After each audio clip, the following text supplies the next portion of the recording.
por permitirnos cantarle y gozarnos. Bien, amada familia, hoy vamos a continuar con el estudio que hemos empezado la semana pasada acerca del libro de Daniel. El libro de Daniel tiene 12 capítulos y ni siquiera hemos tocado los primeros 2 de manera correcta, así que no sé cuántos nos vamos a llevar, pero con el favor de Dios vamos a aprender mucho en este libro. Esta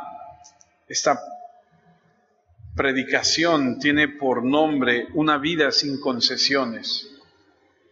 ¿Entiende lo que es una concesión? Permitir una vida sin concesiones. ¿Usted ha escuchado alguna vez la palabra pragmatismo? La palabra pragmatismo, según el diccionario, es esto: una teoría filosófica según la cual el único medio de juzgar la verdad de una doctrina moral, social, religiosa o científica consiste en considerar sus hechos prácticos. ¿Qué tan práctico es? ¿Qué tan diluible, qué tan cómodo puede ser para mí? Está relacionado con la palabra pragmatismo. Y hoy en día, nuestro lema podría ser, y el de la sociedad, a eso me refiero, que si algo funciona, hazlo. Si te acomoda, si lo logras adaptar a tu estilo de vida, llévalo a cabo.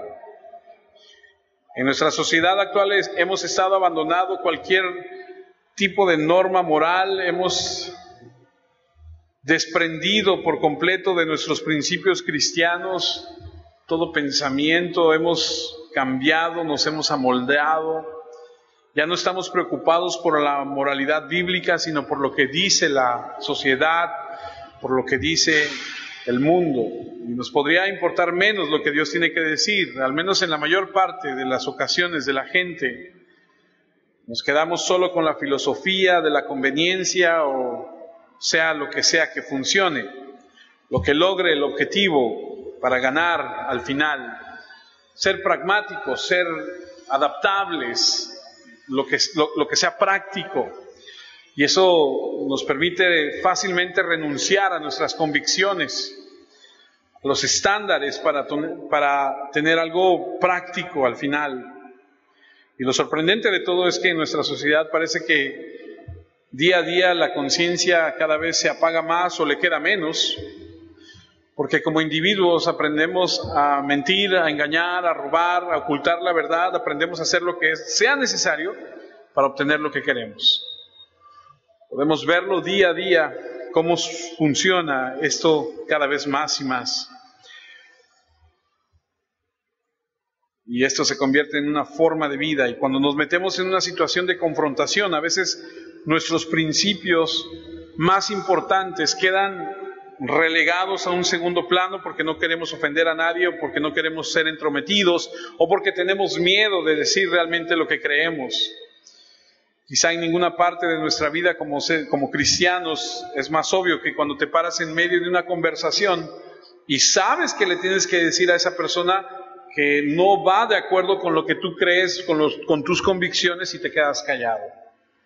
Lo hemos platicado en varias ocasiones. Una de las mejores, no sé si sea la palabra correcta, pero defensas que tú puedes tener ante la vida, ante las situaciones, es de principio decir quién eres y qué crees. Porque cuando tú dices de frente y desde el inicio que tú eres un cristiano, entonces tú ya te estás comprometiendo a comportarte como tal.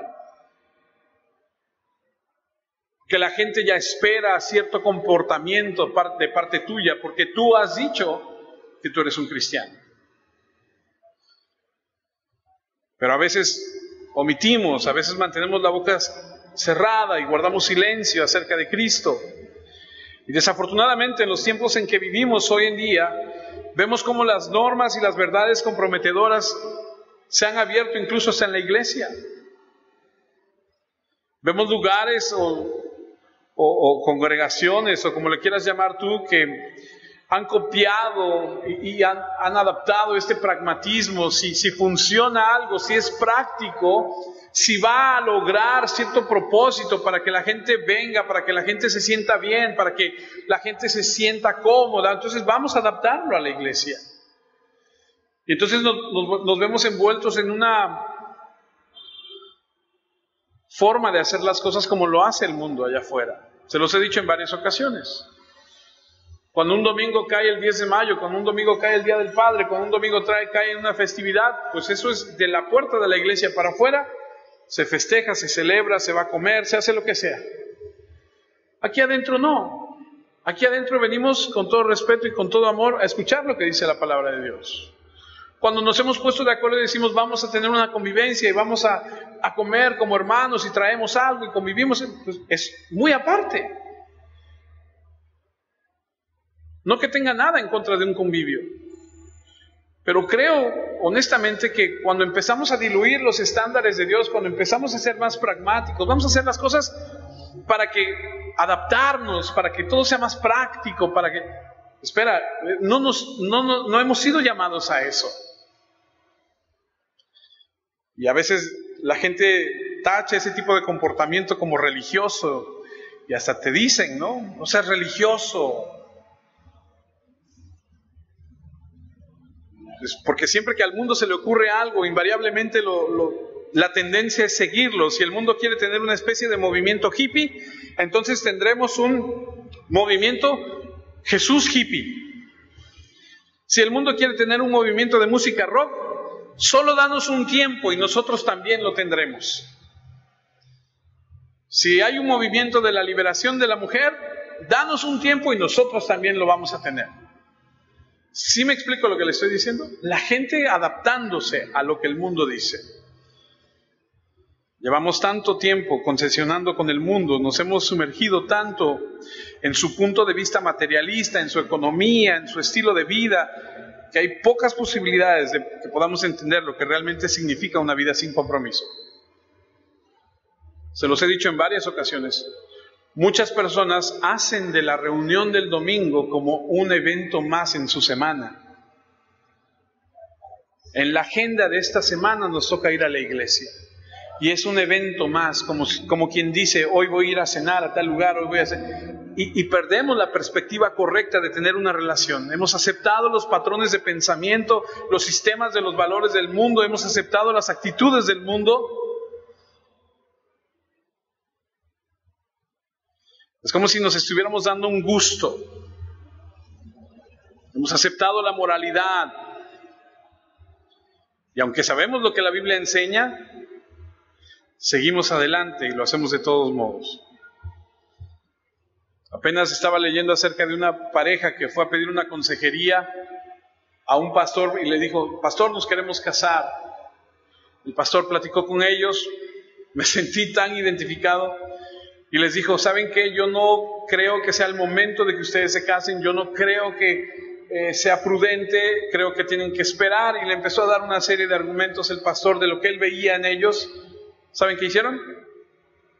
Se fueron, se casaron y el siguiente domingo regresaron ya como esposo y esposa. Así somos. Me sentí tan relacionado porque se los he platicado, ya no sucedió aquí. Quería casarse una de las personas que venía con nosotros, con una persona que no era cristiana. Ella me dijo, sí es cristiano. Cuando yo le pregunto, él me dice, no, yo no soy cristiano, yo voy porque ella quiere. Y le advertí a ella y le dije, espera. No. Bueno. Terminó yéndose ella y toda su familia. Simplemente se fueron, se casaron y regresaron después. La concesión se ha convertido en una incapacidad para tratar con los datos bíblicos como Dios quiere que lo hagamos, porque porque estamos tan abrumados con nuestros propios deseos personales. Nos entregamos a lo que dice el mundo, a las prioridades del mundo. Y las Escrituras nos llaman exactamente a hacer lo contrario. Dios nos está llamando a separarnos del mundo. Dios nos está llamando a ver lo que dice la Escritura, y el diseño de Dios para Israel está ahí, y Él incorporó directamente a su vida diaria la forma de vestir, la forma de interactuar con sus vecinos, la forma incluso hasta de comer, el calendario y todo lo demás, para salvaguardarlos de mezclarse. Se los dije hace unos días, ¿saben cómo a veces le ganaban la guerra a los judíos, a los israelitas? Cuando no podían con ellos a través de la guerra, mandaban a las mujeres. Y entonces las mujeres de otros pueblos se allegaban, se acercaban a los hombres, los envolvían y los jalaban a adorar a dioses ajenos. Con una facilidad abandonamos nuestros absolutos, nuestras creencias. Con una facilidad permitimos que las cualidades de nuestro carácter se vuelvan defectuosos cuando buscamos complacernos a nosotros mismos. Bajamos la presión del sistema en el que vivimos. Segunda de Corintios capítulo 6, versículo 17, que es la primera escritura que vamos a tocar el día de hoy, dice lo siguiente: y por eso dice el Señor, salgan de entre esa gente y sepárense de ellos. No toquen nada impuro y yo los aceptaré. Dios es el Dios intransigente. Es así. O sea, con Dios no hay medias tintas, con Dios no hay gris. Dios dice, o eres frío, ¿o qué? O eres caliente. Si eres tibio, dice, te voy a vomitar de mi boca. Con Dios no hay medias tintas. Con Dios no hay el lunes, martes, miércoles, jueves y viernes, sábado, soy... y el domingo, sí, el domingo. No, con Dios es lo que Él dice, así debe ser, es absoluto. Dios nunca compromete un principio.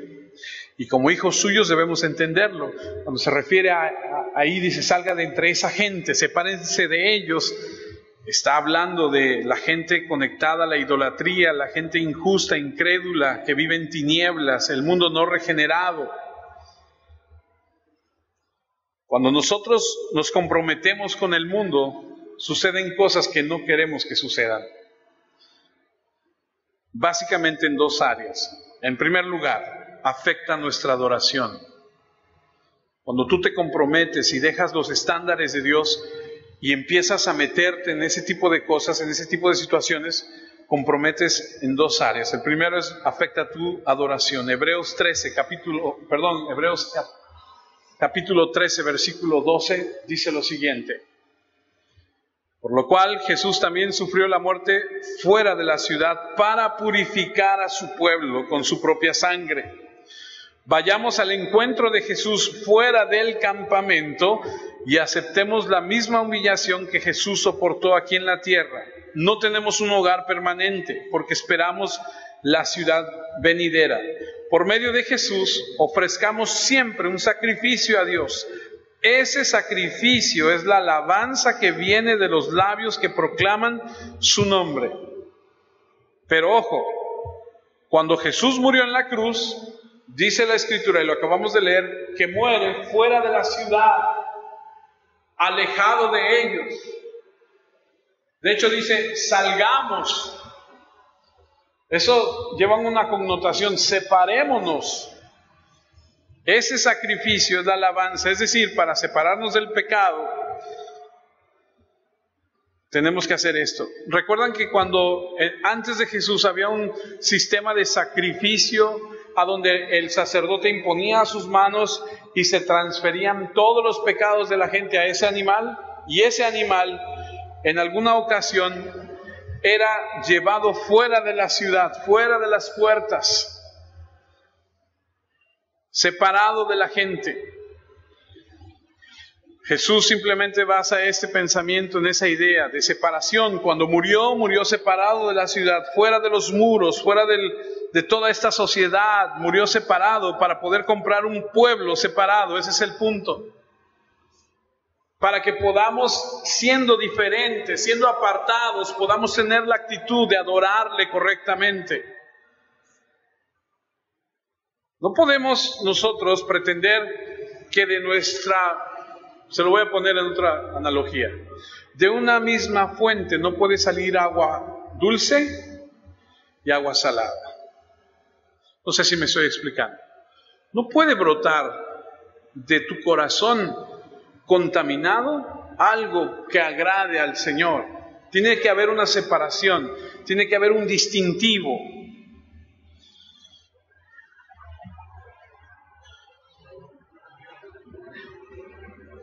Porque a menos que estés viviendo una vida separada, lo podrás hacer. No vengas a Dios con tu alabanza y con el fruto de tus labios, diciendo gracias, y con tus buenas obras, y tu compartir, y tus sacrificios a Él, a menos que salgas de una vida separada. Ese es el punto. Hace unos años atrás me acuerdo que les dije, si tú vas a traer tu ofrenda al Señor, y estás peleado con tu hermano, no la traigas. Primero ve, arregla tu situación, y ya que la hayas arreglado bien, no se ofendió una persona, vino y me dijo, ¿cómo es posible? Dije, pues hermano, conmigo no te enojes, eso es lo que dice la Escritura. ¿Qué está diciendo? Pues no pretenda hacer algo que no eres. O sea, no pretendamos venir a la iglesia los domingos y, aleluya, ¿no? Cuando la verdad es que no estamos siendo lo que debemos ser. Juan lo expresó de esta forma y no está ahí, no se los puse, pero se los voy a leer. No améis al mundo ni las cosas que están en el mundo. Si alguien ama al mundo, el amor del Padre no está en él. Santiago también lo expresa, ¿no sabéis que la amistad con el mundo es enemistad con Dios? No podemos ser amigo del mundo y amigo de Dios. Estamos llamados pues a una vida separada. Otra cosa que afecta no solamente es nuestra adoración, sino destruye nuestro servicio. No podemos servir al Señor. 2 Timoteo 2:20. En una casa grande hay objetos de oro y plata y también hay otros de madera y barro. Algunos tienen unos usos especiales, otros uso común. Así sucede en la casa del Señor. Si uno se mantiene puro, puede tener un uso especial, consagrado y útil para el Señor y listo para hacer toda clase de buenas obras. Evita las pasiones desordenadas que les complacen a los jóvenes. Esfuérzate por seguir una vida de rectitud, por tener fe, amor y paz, junto con la gente que tiene corazón puro y que ha confiado en el Señor.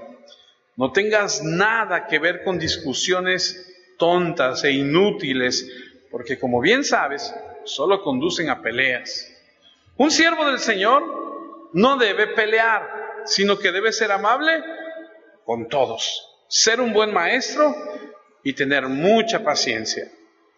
Debe enseñar amablemente a los que están en su contra. Tal vez Dios les dará la oportunidad de cambiar y conocer la verdad. ¿Alguna vez te ha pasado que en casa tienes, a lo mejor en tu casa no es el caso, pero en algunas casas, de repente todos los días tomas tu café en un pocillo que ya está así medio, a lo mejor ya no tiene una oreja o está despostillado o ya está viejón, ¿no? A lo mejor se astilló tantito o tiene una... Y dices, pues ese es el de todos los días, ese es el que yo uso. Pero cuando dicen, oye, va a venir fulano a cenar, dices, esto lo vamos a guardar y vamos a sacar la mejor, la vajilla y la que está buena, ¿no? Me acuerdo hace mucho tiempo que le dije a mi esposa, oye, quiero invitar a alguien a cenar. Y me dice, no, hasta que no compremos una vajilla nueva. Porque tenemos de tutti frutti, ¿no? Tenemos verde, azul y roja y morada y todo, pero nada está completo, ¿no? Entonces, bueno, hasta que tengas una buena vajilla, pues es parte de, ¿no? De repente dices, oye, ¿no tienes otro colador? No, nada más tengo todo viejito y ya medio quemado porque un día se me chamuscó. Y así como hay esos utensilios, lo acabamos de leer, también en la casa de Dios hay utensilios que son para honra y otros no son tan honrosos. Ahora, si quieres ser un utensilio que Dios pueda usar, entonces límpiate. ¿De qué? De todo lo que acabamos de leer. Límpiate de los falsos maestros, de la falsa enseñanza, de la forma falsa de vivir la vida. Sepárate de la impiedad, huye de las pasiones juveniles, evita las preguntas tontas, ignorantes que engendran conflicto. No te metas en ese tipo de cosas. En otras palabras, sepárate de esa falsa enseñanza y de las falsas normas y formas de vida. o no podrá ser un vaso apto para el uso del maestro. Creo que lo que estoy tratando de decir es que Dios nos llama a separarnos, y a menos que estemos viviendo una vida sagrada, estamos destruyendo nuestra adoración y nuestro servicio. Hebreos capítulo 7, versículo 26 dice: Jesús es la clase de sumo sacerdote que necesitamos, porque Él es santo y no ha hecho nada malo, es puro y no se deja influenciar por los pecadores, ha sido elevado a los cielos. Dios nos llama a una vida así. Yo pregunto sin necesidad que usted me tenga que contestar. Analícese usted mismo, ¿qué tan influenciable es usted para las cosas malas? ¿Qué tanto estás cediendo? ¿Qué tanto estás comprometiéndote con las cosas que sabes que no están bien? Hebreos 11:26, prefirió sufrir por el Mesías que tener todos los tesoros de Egipto, porque estaba esperando la recompensa de Dios. Está hablando de Moisés. Por la fe, Moisés salió de Egipto sin temer al enojo del rey, siguió firme como si estuviera viendo al Dios invisible. Imagínate, Moisés, hijo adoptivo del faraón, tiene todo. Y dice: yo prefiero dejar todo esto y seguir al Señor. Y pone sus ojos sobre algo invisible, algo que no ve, pero que sabe que está ahí. Eligió el cielo en lugar de la tierra, escogió la pobreza y la voluntad de Dios sobre las riquezas de la voluntad de Dios, y escogió la voluntad de Dios en lugar del tesoro de Egipto. Déjame darte un ejemplo padrísimo. Tenme paciencia, te voy a leer una historia increíble de una mujer. Tiene el libro, tiene el nombre de esta mujer, se llama Ruth. Acompáñame al libro de Ruth, capítulo 1, versículo 3 en adelante. Fíjate cómo es que esta persona, al igual que Moisés, Moisés dijo: yo no quiero eso, yo quiero seguir al Señor. Ahora, fíjate lo que dice aquí, dice Ruth capítulo 1, versículo 13. Elimelech murió dejando sola a Noemí y a sus 2 hijos. Después ellos se casaron con mujeres moabitas. Una se llamaba Orfa y la otra Ruth. Pasaron alrededor de 10 años y Mahlón y Quilión también murieron. Estos son los 2 hijos. Así que Noemí quedó sola, pues no tenía esposo ni hijos. O sea, es decir, esta mujer se quedó con sus nueras. Cuando Noemí se enteró que el Señor le había dado una buena cosecha a su pueblo, ella y sus 2 nueras se prepararon para irse de Moab. Así que Noemí se fue con sus 2 nueras del lugar donde había vivido antes, y juntas se dispusieron a recorrer el camino de vuelta a Judá. Pero entonces Noemí le dijo a sus 2 nueras: ¿no quieren volver cada una a su casa con su mamá? Ustedes han sido muy buenas conmigo y con sus esposos. Que así también el Señor sea bueno y leal con ustedes. Que el Señor permita que encuentren esposos y tengan un hogar feliz. Luego Noemí las besó, pero ellas rompieron en llanto y le dijeron: no, nosotras queremos regresar contigo a tu pueblo. Noemí les dijo: por favor, váyanse, hijas mías.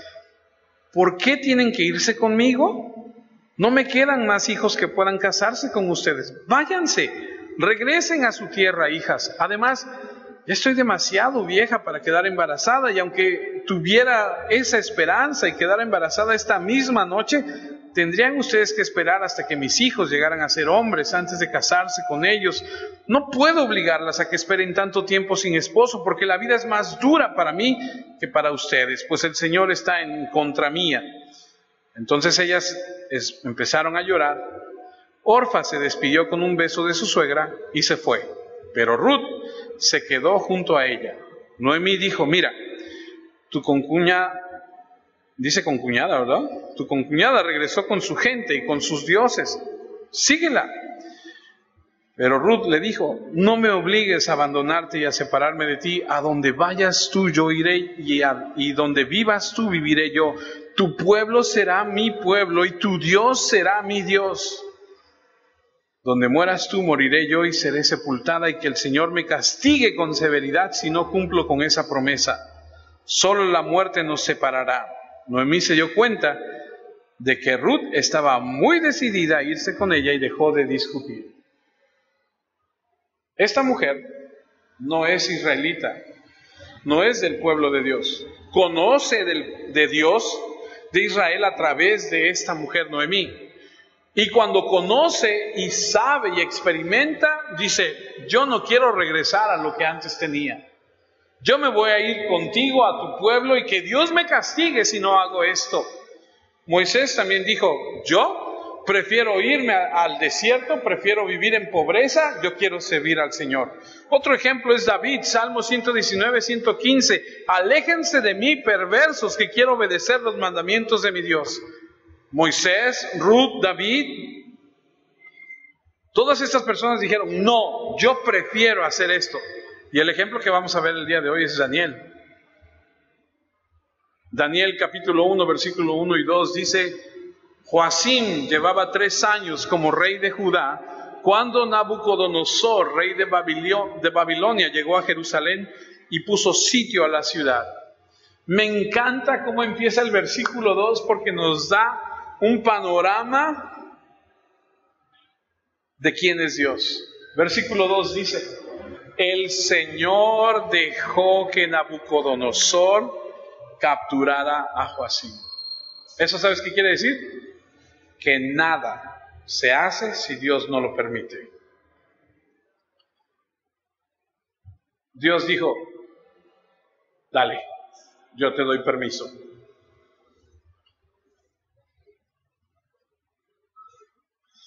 Rey de Judá, y que se apoderara de algunos objetos del templo de Dios, los cuales se llevó a Babilonia y los puso en el tesoro del templo de su Dios. Ahorita vamos a hablar de eso.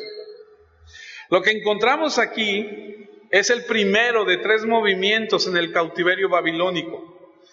El reino del norte, como vimos la semana pasada, llevaba tiempo en cautiverio, y ahora era el turno de Judá, el sur, a donde está Jerusalén.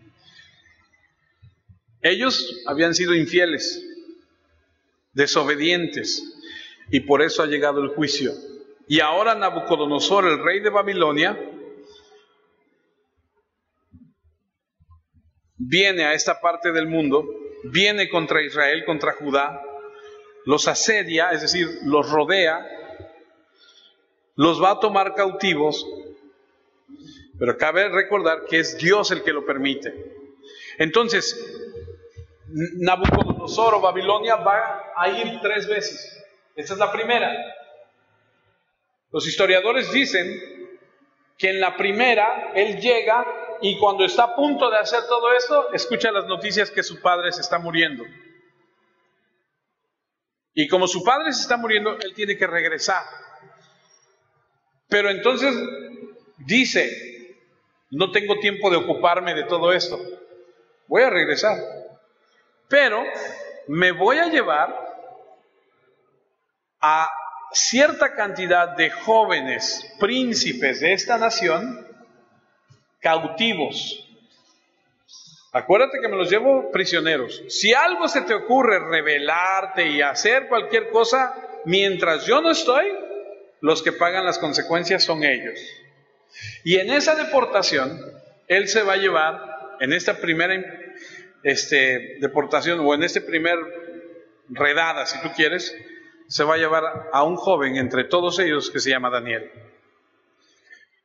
Ahora, Dios les había advertido al pueblo de Dios de 3 maneras diferentes. Les había advertido a través de los profetas, predicando constantemente que se arrepintieran porque serían juzgados.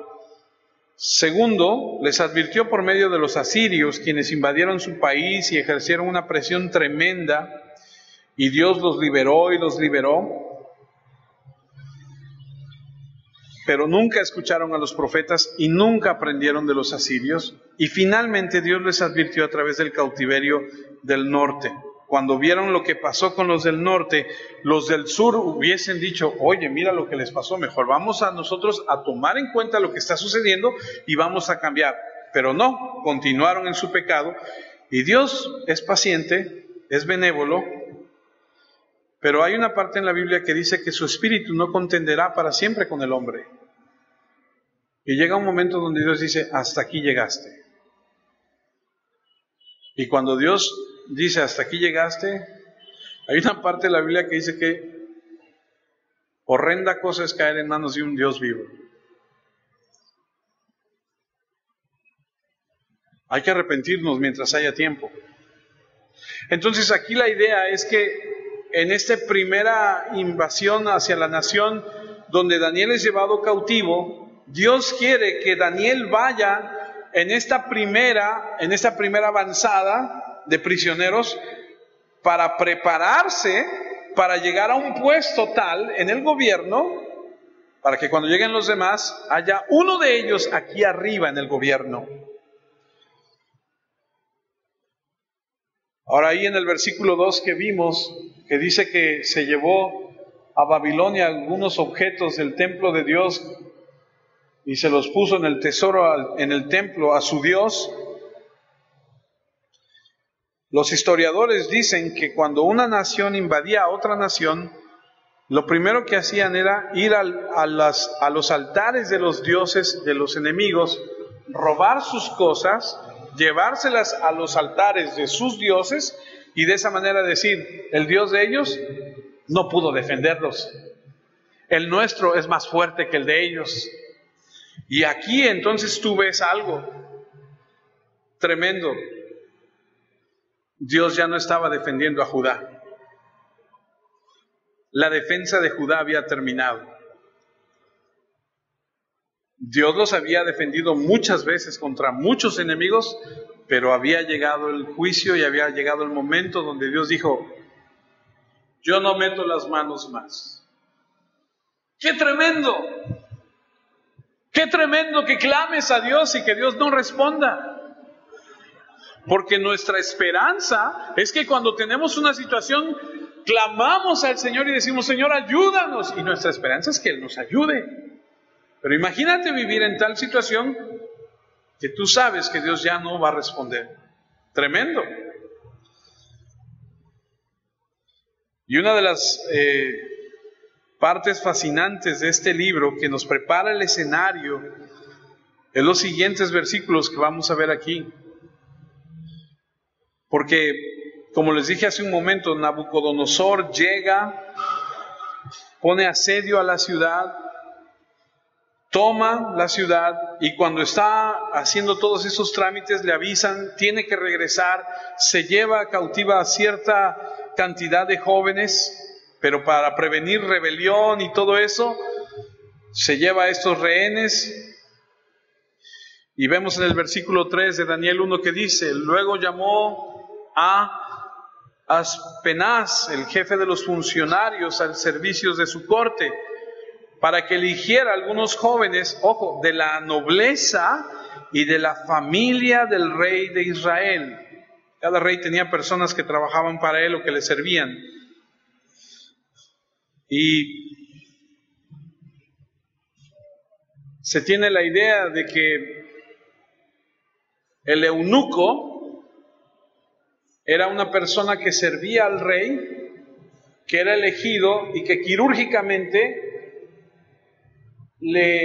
lo castraban para que tuviera la oportunidad, o más bien para que tuviera el servicio cuidando el harem de los reyes y no tuviera ninguna situación ahí que fuera a comprometerle. Pero la historia nos dice que Potifar, ¿se acuerdan de Potifar? La historia de José el soñador. Potifar es el funcionario del faraón en Egipto. Él también es reconocido como un eunuco.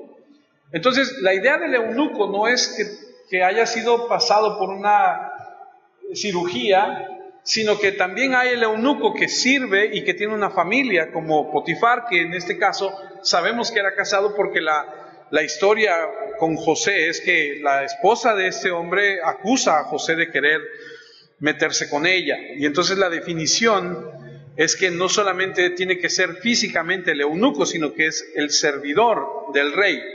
¿Por qué lo menciono? Porque se cree que Daniel fue un eunuco. ¿Por qué se cree eso? Porque nunca se casó. No hay un registro de que Daniel hubiese tenido hijos, se hubiese casado, y entonces se cree que a Daniel, siendo de una edad tan temprana, lo volvieron eunuco.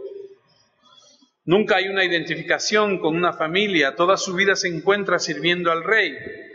Cualquiera que sea el caso, este hombre que leemos aquí, Aspenaz, que es el amo de la gente asociada con el rey, tiene a su cargo el convertir, el tratar, el juntar a estos jóvenes para ponerlos a disposición del rey.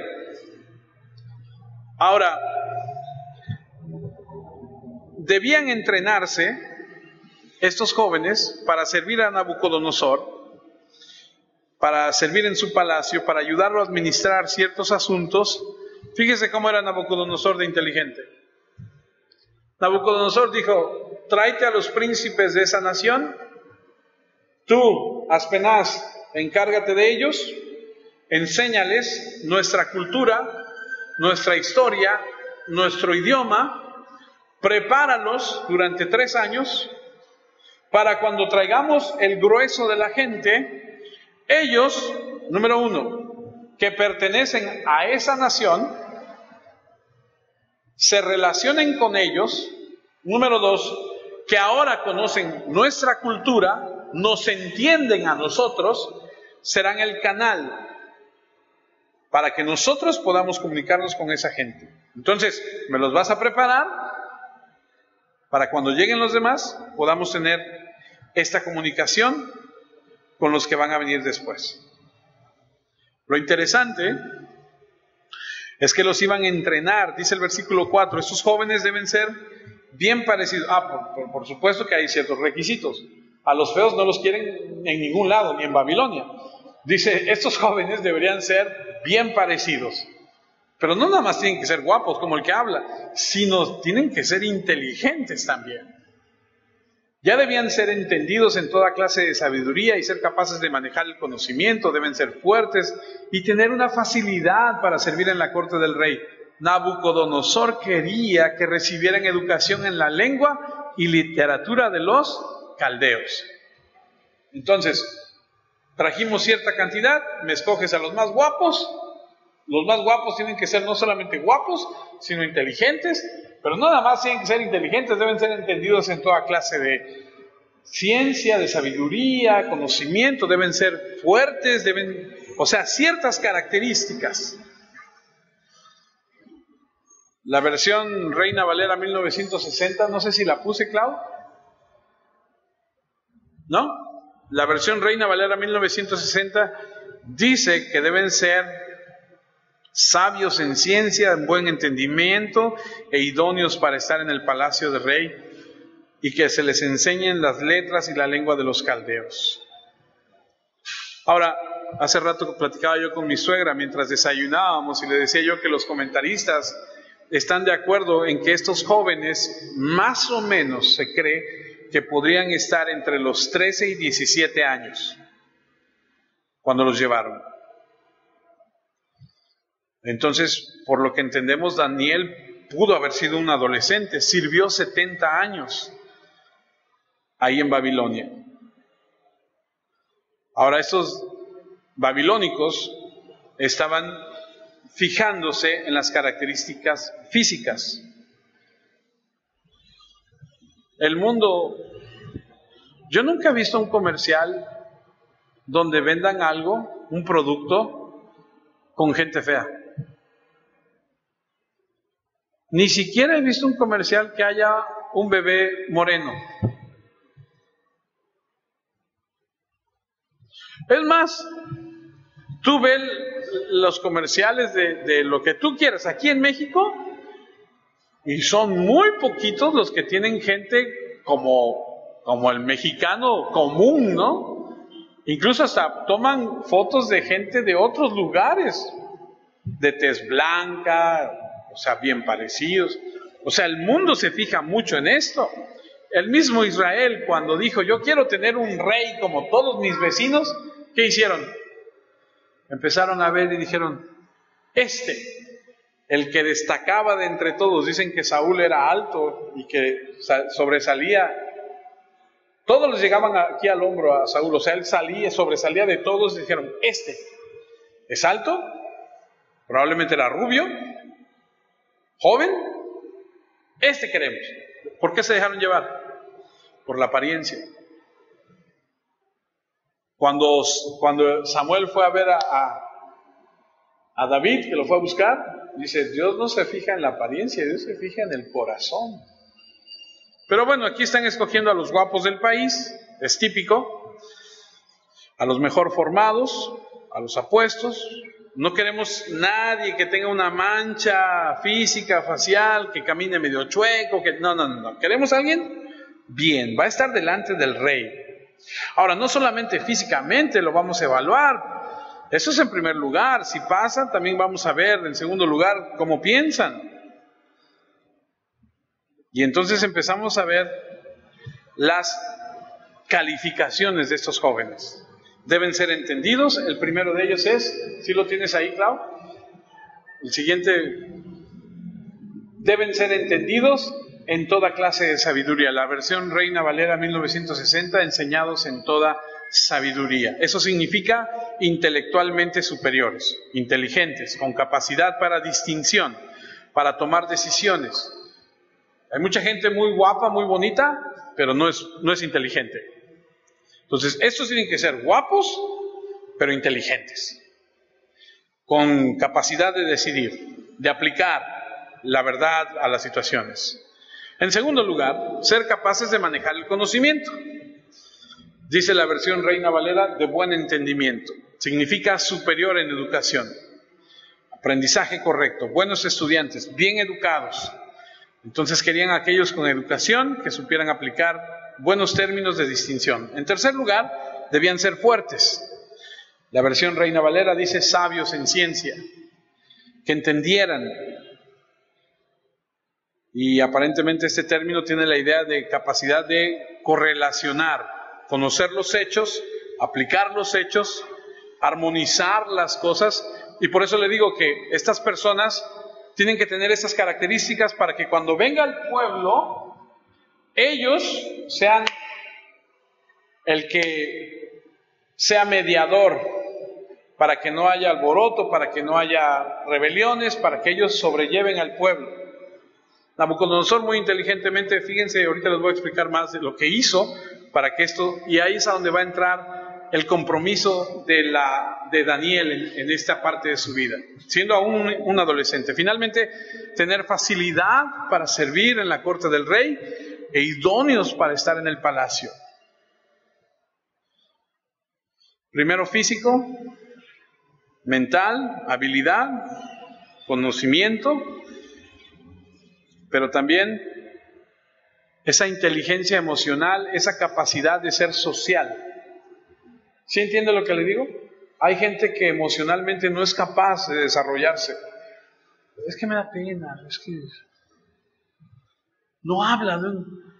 Hace unos días estaba dándole una clase a una chica de secundaria en el Zoom, ¿no? Y le digo, Lucy, ¿estás ahí? Y no me contesta. Como no la puedo ver porque tiene apagado el video, ¿estás ahí? Y le digo a mi esposa, ¿no está? Y luego, allá sí, profe, aquí estoy. Y digo, no me dice nada. Yo tengo como media hora explicándole todo y no, porque hay gente que es así, callada, reservada. Está bien, ¿no? Cada quien es como es, pero no podían ser ellos porque tenían que estar delante del rey. Tenían que tener aplomo, modales, gracia social, pararse ante el rey y no parecer torpes. Así que eso es lo que el mundo busca, personas llenas de todos estos atributos, de definiciones físicas, mentales, sociales y todo. Pero algo que es más importante que todo eso es el carácter. Porque nunca se ve nada de la calidad espiritual, de la virtud, de la moralidad. Lo único que les importó fue, consígueme jóvenes inteligentes, guapos, amables, y los vamos a convertir en caldeos. Ese era el plan, un complot para lavarles el cerebro. Versículo 4 dice, Nabucodonosor quería que recibieran educación en la lengua y literatura de los caldeos. En otras palabras, era convertirlos en expertos lingüísticos además del conocimiento de astronomía, astrología, matemático, cierta cantidad de historia natural, mitología, conocimiento mitológico. ¿Sí está bien? ¿Sí? Yo no sabía, pero estaba estudiando los babilónicos, eran tremendos, para arquitectónicos, para la arquitectura dicen que los jardines colgantes, que son una de las maravillas del mundo antiguo, tenían un sistema de aire acondicionado natural impresionante. No, obviamente no un aire acondicionado como el que conocemos nosotros, sino un sistema de compuertas que les permitía oxigenar y bueno, que era una maravilla. A todo esto, a todo este mundo desarrollado iban a ser expuestos estos jóvenes. Vengan a ver y participen de todo lo que tenemos. Los caldeos eran expertos en magia, en hechicería, en encantamientos, en conjuros, en habilidades científicas, en fabricación de vidrio, y sigue, y sigue, y sigue. Y estos jóvenes iban a aprender todo esto. Era un proceso de lavarles el cerebro, quitarles la fe, robarles su herencia, reformarlos con información impía, atea, humanista, social. Leía un comentario acerca de esto que dice que es lo que está haciendo ahora las universidades en el mundo. Te dan toda la información que te lleva a un pensamiento alejado de Dios. Los libros que van a salir ahora para los niños de primaria. Hechos 7:22 dice: y fue enseñado Moisés en toda la sabiduría de los egipcios, y era poderoso en sus palabras y obras. Hay personas a las que no puedes corromper. Esta universidad, estos seminarios de los caldeos iban a destruir todo lo que estos jóvenes habían aprendido en su tierra. Pero había 4, incluyendo a Daniel, que no se olvidarían de Dios. Nunca olvidarían la verdad de Dios. Honrarían el pasado y desde el primer momento no se iban a comprometer. Versículo 5 de Daniel 1, el rey les asignó una ración diaria de su propia comida. Serían educados durante 3 años y luego quedarían al servicio del rey. Esta comida del rey es un elemento básico del lavado del cerebro. Es desarrollar una dependencia por la provisión. Construyes una perspectiva en la vida de la persona para que se adapte, para que se acomode, y luego le exiges. Te voy a poner un ejemplo. ¿Alguna vez has ido a algún restaurante bueno? Seguramente Dios te ha permitido alguna vez ir o viajar, estar en un buen hotel o qué sé yo. O subirte a un coche bonito de alguien, ¿no? Y te subes y dices, ¡ah, qué bonito! Y prende el clima y dices, ¡hala, qué rico!, ¿no? Dios nos permitió ir de vacaciones hace algún tiempo a mi esposa y a mis hijos. Fuimos y te sientas así en la playa, ¿no? Y volteas y el mesero te dice, ¿qué le sirvo?, ¿no? Así de esos, claro, cuesta, ¿no? Pero pues es rico, ¿no? Y estás ahí y dices, me podría yo acostumbrar a este estilo de vida muy rápido, ¿no? ¿A poco no? Entonces, te dan a probar algo, te gusta, te envuelve,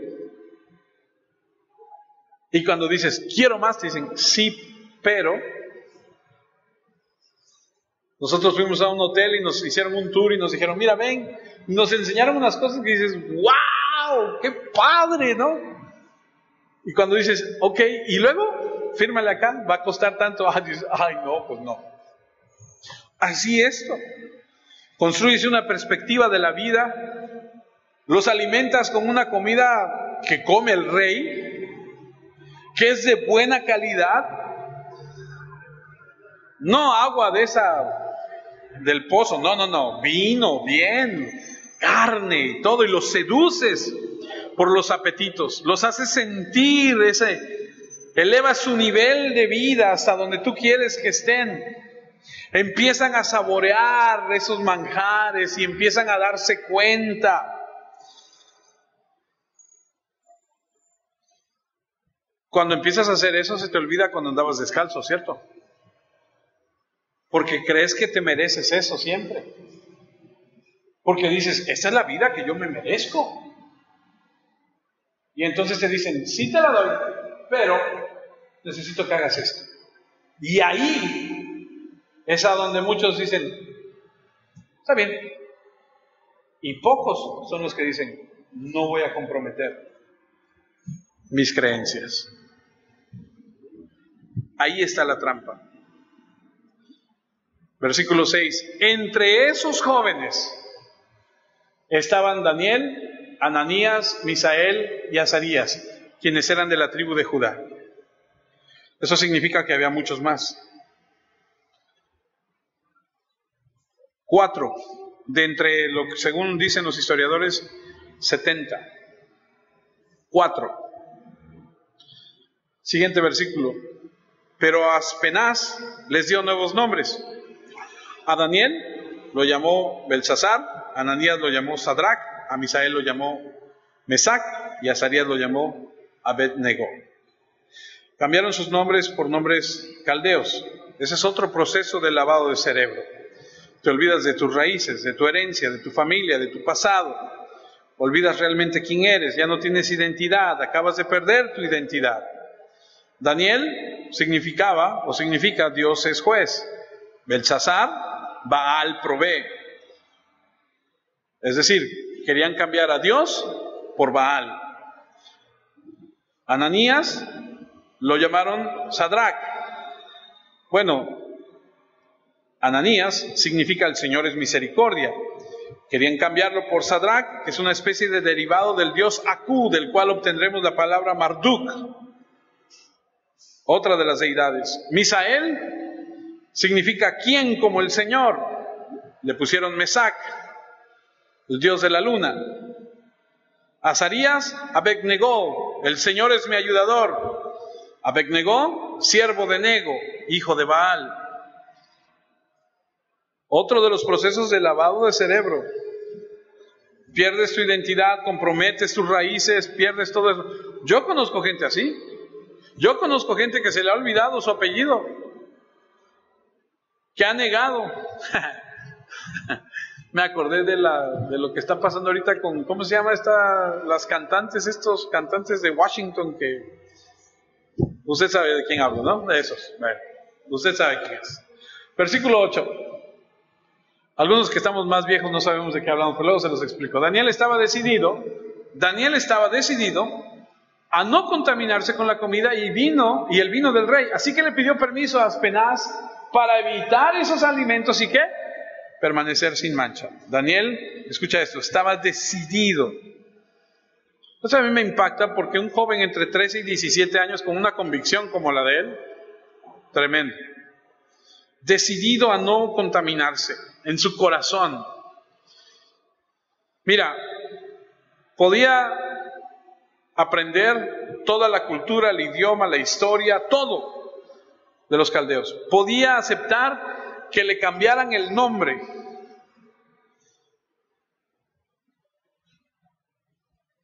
Pero lo que no podía aceptar era contaminarse. Y tú preguntas y dices, ¿por qué? O sea, ¿por qué sí el nombre? ¿Por qué sí aprender la cultura y la lengua y todo? ¿Y por qué no la comida? Muy sencillo.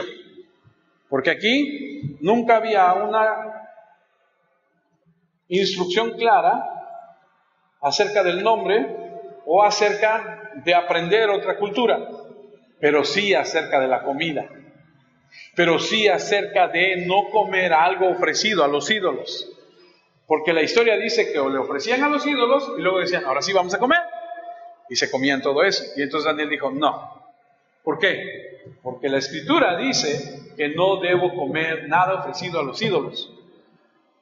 ¿Sabe que después de que Dios los rescata de este cautiverio a los israelitas, nunca jamás se vuelven a alejar de Dios? Nunca jamás vuelven a permitir que algo suceda. Es más, cuando los invaden los romanos y llega Poncio Pilato a Jerusalén, viene con unos, ¿cómo se llaman estos? Con pendones, con César y todo eso, y los judíos le dicen, si tú cuelgas eso en la ciudad, nos vamos a rebelar y va a haber problemas. Y entonces aquel dice, no, pues mejor los bajo. O sea, no permitieron a partir de este momento que volviera a suceder algo así. O sea, les pegó muy fuerte. Y aquí lo que vemos es que Daniel dice, ok, me pueden cambiar el nombre. Ok, voy a aprender su cultura, su lengua y todo lo que quieran. Lo único que no puedo permitir es que quieran que comprometa yo lo que está escrito en la palabra. Eso no lo voy a permitir.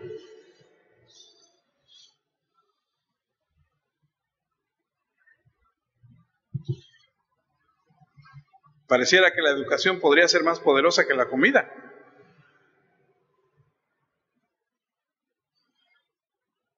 Pero no. No fue una simple decisión lógica. No había, como te digo, una prohibición estricta en la palabra de Dios acerca del nombre o de aprender, pero sí acerca de lo que había de qué comer y de qué tomar. Y ese es el punto. Daniel trazó la línea de no transigir en su vida sobre lo que decía la palabra. Entonces, aquí aprendemos que el carácter es muy importante.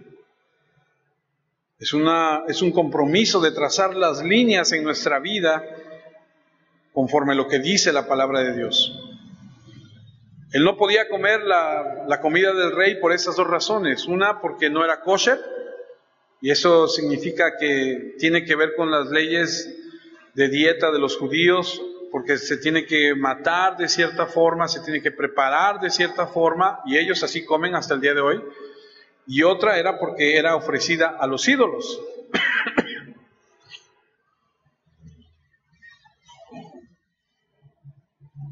Increíble cómo es que este joven no permite que su compromiso con la palabra, sus ideales, sus principios sean violentados, ¿no? Ok, siguiente.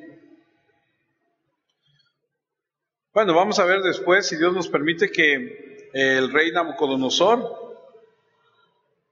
como todo rey caprichoso, cuando no se le obedecía, hacía cosas terribles. Y vamos a aprender, si Dios nos da vida, que más adelante va a encender el horno, creo que dice que 4 veces más de lo normal, para aventarlos a un horno hirviendo por no obedecerlo. Pero todavía no llegamos ahí. Sí vamos a aprender el idioma, sí vamos a participar con el nombre que nos den, pero no vamos a contaminarnos. Versículo 9. Dios hizo que Aspenaz tuviera compasión y simpatía por Daniel. ¿Por qué? Porque Daniel dijo, yo no voy a comprometer lo que tú dices. Me voy a morir en la raya. Tú dices que no haga eso, no lo hago. Aunque me cueste la vida, no lo hago. ¿Y entonces qué hace? Dios le da el favor. Dios lo protege. Y vamos a seguir aprendiendo después cómo es que Daniel, con la dieta que lleva, está mejor que todos los demás que están comiendo las cosas que comen. Y cómo Dios le va dando su gracia y lo va preparando. Ojo, la historia se sigue desarrollando. Daniel empieza a crecer y todo, y va creciendo, y la historia sigue. ¿Y la historia qué está haciendo?